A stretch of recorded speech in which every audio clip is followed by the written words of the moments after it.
તો સૌથી પહેલાં તમારે કોઈ બી ઇન્ટરનેટ બ્રાઉઝરની અંદર આવી ગુજરાત ફાર્મર રજિસ્ટ્રી એ રીતે ગૂગલ સર્ચની અંદર સર્ચ કરવાનું છે. સર્ચ થયા બાદ તમને પહેલી વેબસાઇટ દેખાશે એગ્રીસ્ટેકવાળી, એના પર આવીને આપણે ક્લિક કરીશું. ગુજરાત ફાર્મર રજિસ્ટ્રી એગ્રીસ્ટેક એવું લખેલું હશે.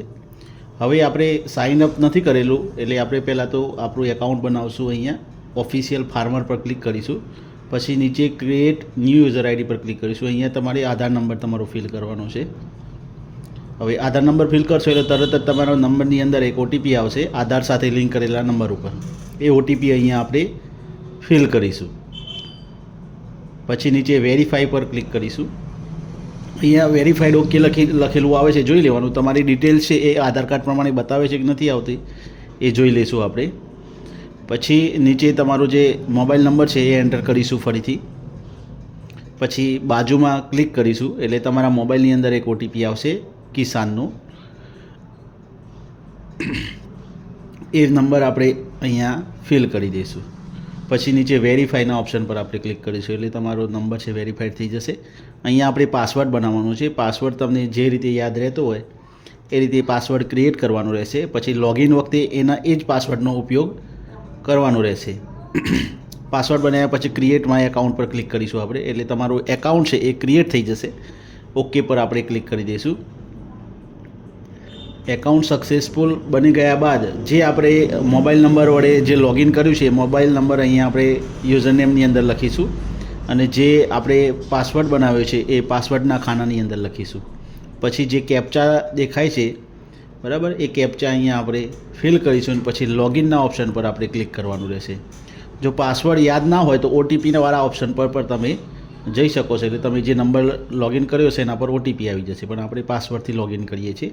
કેપ્ચા ફિલ કરી દઈએ, લોગિન ઉપર ક્લિક કરીશું. બરાબર, આપણે જે શરૂઆતમાં જે રજિસ્ટ્રેશન કર્યું હતું એ ડિટેલ્સ ફરીથી શો કરશે. પછી નીચે આપણે રજિસ્ટર એઝ અ ફાર્મર એના પર આપણે ક્લિક કરવાનું છે.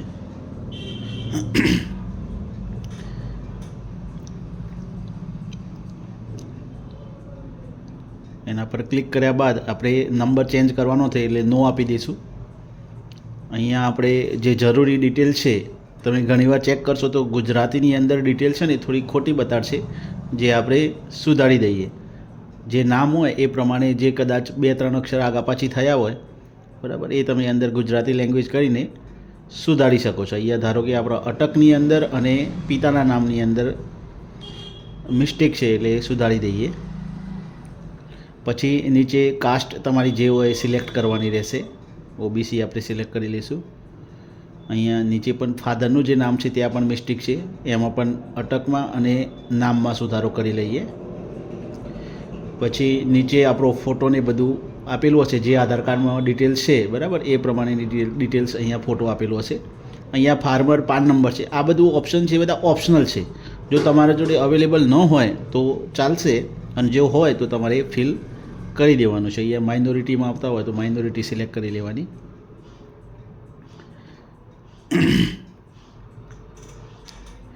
બરાબર, પછી કેસીસી નંબરને બધું તમારી જોડે હોય તો ફિલ કરવાનું છે, બાકી એવું જરૂરી નથી. અહીંયા બેંકની ડિટેલ છે એ પણ ઓપ્શનલ છે. જો તમારા જોડે અવેલેબલ ન હોય તો તમારે નાખશો નહીં તો ચાલશે, અને જો હોય તો અહીંયા આપણે ફિલ કરી દઈએ. સેવિંગ બેંક એકાઉન્ટ આપણે સિલેક્ટ કરી લઈશું. એસબીઆઈનું ખાતું છે તો આપણે state bank of India select કરી લઈશું. અહીંયા તમારો બ્રાન્ચ કોડ લખવાનો રહેશે. જે આઈએફએસસી પાછળના 5 આંકડા હશે એ તમારો બ્રાન્ચ કોડ હશે. બાજુની અંદર આઈએફએસસી કોડ આપણે ફિલ કરી દઈશું અને અહીંયા એકાઉન્ટ નંબર આપણે ફિલ કરવાનો રહેશે.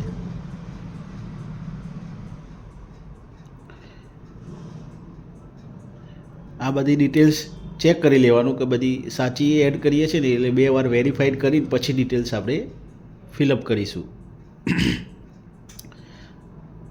પછી નેક્સ્ટ ઓપ્શન પર આપણે જઈશું. નીચે જે રજિસ્ટ્રેશનની ડિટેલ છે બરાબર એના પર આપણે જવાનું છે. થોડું સર્વર અમુક વાર લોડિંગ લેતું હોય છે. હવે અહીંયા તમારે જે એડ્રેસ છે ઇંગ્લિશની અંદર ફિલ કરવાનું. અમુક વાર છે ઓટોમેટિક લખાયેલું જ આવી જશે અને જો અમુક વાર લખાયેલું ન આવે તો આપણે જાતે લખી મેન્યુઅલી આપણે લખી દેવાનું બરાબર. ઇંગ્લિશ અને ગુજરાતી એ રીતે બંનેમાં ફિલ કરવું પડશે. એ ફિલ કર્યા બાદ આપણે જે લેન્ડ ઓનશીપ ડિટેલ છે એના પર આપણે ક્લિક કરી દઈશું. ઘણીવાર ડિટેલ્સ જે એડ્રેસની ડિટેલ છે એ ગામનું નામ જો ન બતાડતું હોય તમારે તો તમે જે નીચે ખાનાવાળું ડિટેલ છે એમાં લેટેસ્ટ રેસિડેન્ટ ડિટેલ પર ક્લિક કરશો તો ત્યાંથી પણ તમે એડ્રેસ બદલી શકો છો. અહીંયા ધારો કે આપણે સિલેક્ટ કરી લઈએ તાલુકો જે આવતો હોય તાલુકોને બધું ખુલતા થોડો ટાઈમ લાગે છે. અહીંયા ગામ જે હોય સિલેક્ટ કરી લઈશું, પિનકોડ ફિલ કરી દઈશું. પછી અહીંયા ઓનર પર ક્લિક કરીશું આપણે. પછી અહીંયા ઓક્યુપેશન ડિટેલ્સની અંદર એગ્રીકલ્ચર અને લેન્ડ ઓનિંગ ફાર્મર બંને પર આપણે ક્લિક કરી દેવાનું છે. અહીંયા ફેચ લેન્ડ ડિટેલ્સની અંદર ક્લિક કરીશું. જ્યાં તમારે સર્વે નંબર, ગામ, બધું જે જમીન હોય તમારી ત્યાં એ બધી ડિટેલ્સ અહીંયા ફિલ કરવાની રહેશે. તાલુકો પસંદ કરી લેવાનો, ડિસ્ટ્રિક્ટ, પછી તમારું ગામ સિલેક્ટ કરી લેવાનું. પછી તમારું જે સર્વે નંબર છે એ આપણે ફિલ કરી દઈશું. તમે એક સર્વે નંબર લખીશો એટલે તમારા જે સર્વે નંબર હશે તમારા રજિસ્ટરમાં એ બધા સર્વે નંબર ઓટોમેટિક બતાડી દેશે. એને આપણે વેરીફાઈડ કરી લઈશું એક એક સિલેક્ટ કરીને. નીચે સબમિટ પર આપણે ક્લિક કરીશું. પછી વેરીફાઈ લેન્ડ એના પર ક્લિક કરી દઈશું એટલે જે સર્વે નંબર છે વેરીફાઈડ થઈ જશે. પછી જે ઓપ્શન છે એના પર આપણે જઈશું. અહીંયા તમારે રજિસ્ટ્રી ડિટેલ્સ જો હોય ફેમિલી આઈડી, રેશન કાર્ડની જરૂરી નથી, જો હોય તો ફિલઅપ કરી શકો છો, બાકી નહીં કરવાનું. અહીંયા એગ્રીકલ્ચર અથવા તો રેવન્યુ, એગ્રીકલ્ચર પર આપણે ક્લિક કરી દઈશું. પછી નીચે જે ઓપ્શન આપેલા છે ફાર્મર કન્સર્ન, મીન્સ કે ઉપરની જે ડિટેલ્સ છે એ સાચી છે, બરાબર, એના પર ક્લિક કરીને પછી આપણે સેવ ઉપર ઓપ્શન ક્લિક કરી દઈશું. અહીંયા સેવ ઉપર ક્લિક કરી દઈશું એટલે તરત જ આધાર ઈ સાઇનનો ઓપ્શન ખુલી જશે. ઈ સાઇન કરી પ્રોસીડ ટુ ઈ સાઇન પર આપણે ક્લિક કરીશું. અહીંયા તમારે તમારો આધાર નંબર ફિલ કરવાનો છે, જે આ શરૂઆતમાં આપણે ફિલ કર્યો હતો એ નંબર અહીંયા ફિલ કરી દઈશું. નંબર ફિલ કરી દેશો એટલે આધાર સાથે જે લિંક કરેલો મોબાઈલ છે એના પર એક ઓટીપી આવશે. એ ઓટીપી અહીંયા આપણે ફિલ કરી દઈશું. પછી નીચે જે સ્ક્રોલ બોક્સ છે એના પર ક્લિક કરીને સબમિટ પર ક્લિક કરી દઈશું. જેવું સબમિટ પર ક્લિક કરશો એટલે આપણી ફાર્મર રજિસ્ટ્રેશન છે એ થઈ જશે. એની પીડીએફ પણ તમે ડાઉનલોડ કરી શકો છો. અને જે આગળની ડિટેલ છે, બરાબર, એ વેરિફિકેશન માટે આપણા જે નજીકની ગ્રામ પંચાયત અથવા તો નજીકની તાલુકા પંચાયત છે ત્યાં વેરિફિકેશન માટે જતું રહેશે.